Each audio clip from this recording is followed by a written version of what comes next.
Je me suis souvent dit, voyant de quelle sorte l'homme agit et qu'il se comporte en mille occasions comme les animaux, le roi de ces gens-là n'a pas moins de défauts que ses sujets, et la nature a mis dans chaque créature quelques grains d'une masse où puisent les esprits. J'entends les esprits corps et privés de matière.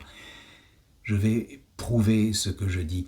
À l'heure de l'affût, soit lorsque la lumière précipite ses traits dans l'humide séjour, soit lorsque le soleil rentre dans sa carrière et que, n'étant plus nuit, il n'est pas encore jour, au bord de quelque bois, sur un arbre, je grimpe, et, nouveau Jupiter du haut de cet Olympe, je foudroie à discrétion un lapin qui n'y pensait guère.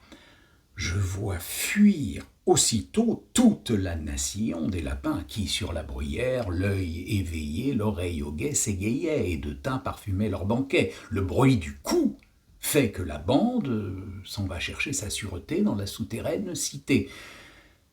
Mais le danger s'oublie, et cette peur si grande s'évanouit bientôt. Je revois les lapins, plus gais qu'auparavant, revenir sous mes mains. Ne reconnaît-on pas en cela les humains, dispersés par quelque orage? À peine ils touchent le port qu'ils vont hasarder encore, même vent, même naufrage. Vrais lapins, on les revoit sous les mains de la fortune. Joignons à cet exemple une chose commune. Quand des chiens étrangers passent par quelque endroit qui n'est pas de leur détroit, je laisse à penser quelle fête, les chiens du lieu n'ayant en tête qu'un intérêt de gueule, à cris, à coups de dents, vous accompagnent ces passants jusqu'aux confins du territoire. Un intérêt de bien, de grandeur et de gloire aux gouverneurs d'État, à certains courtisans, agents de tout métier, en fait tout autant faire. On nous voit tous, pour l'ordinaire, piller le survenant, nous jeter sur sa peau, la coquette. Et l'auteur sont de ce caractère, malheur à l'écrivain nouveau. Le moins de gens qu'on peut alentour du gâteau, c'est le droit du jeu, c'est l'affaire. 100 exemples pourraient appuyer mon discours. Mais les ouvrages les plus courts sont toujours les meilleurs. En cela, j'ai pour guide tous les maîtres de l'art. Et tiens qu'il faut laisser dans les plus beaux sujets quelque chose à penser. Ainsi, ce discours doit cesser.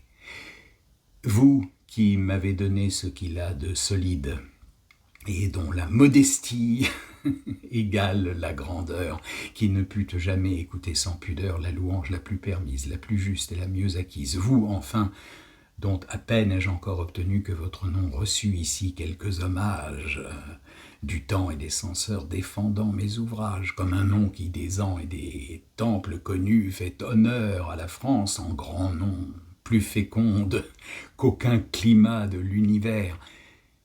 Permettez-moi, du moins, d'apprendre à tout le monde que vous m'avez donné le sujet de ces vers.